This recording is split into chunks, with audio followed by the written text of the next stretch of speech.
صاح الله أكبر، أنا الجد حيدر، أنا الجد. طبيت على أخت كلف السوري العيون الخوة، أخت تقول لي الليلة بدنا نسهر وأشربك الحليب والقهوة.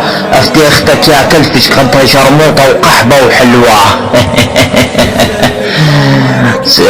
كلف السوري طب عليك سكران الدرعة والمعروف بلوى. احزم عارب كس اختك من جوا، اقول لك اتجوزت اختك ونسيت ابعث لك دعوة.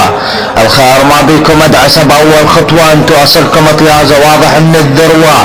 الا اغتصب اختك يا كلف المسا وبكل صحوة، الا اشق بزاز خيتك بشوارع الكسوة.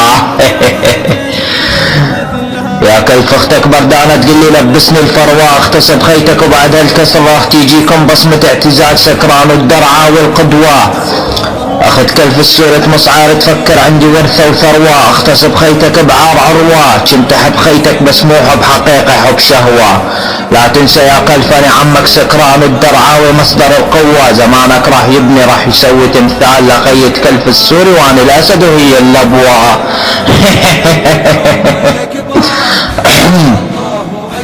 طيازة وفروخ ما لعلي واطير، انزل هذا المايك على اخت كلف السوري تحذير، اذا اختك بعد تكبش على بصخر الله دمرها تدمير.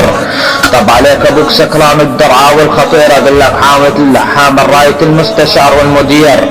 خيتك تقول لي يا سكران ولا تدخله كله ترى زبك بكرسي كلش كبير. اقول لك يا كلف لساتك طيز وصغير، بعد الكسرة ابحث اختك اذا حامل وجيب لي تقرير، ردت اسوي مع اختك فيلم 6 واعرضه مع تصوير.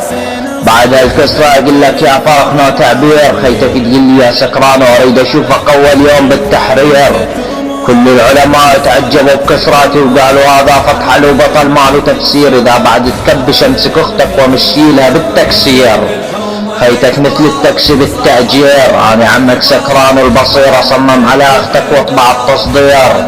دراسة الحدث والمجال صار لازم اسوي لكم اعادة تدوير، كان وياكم سكران الملقب بالسلطان والامير.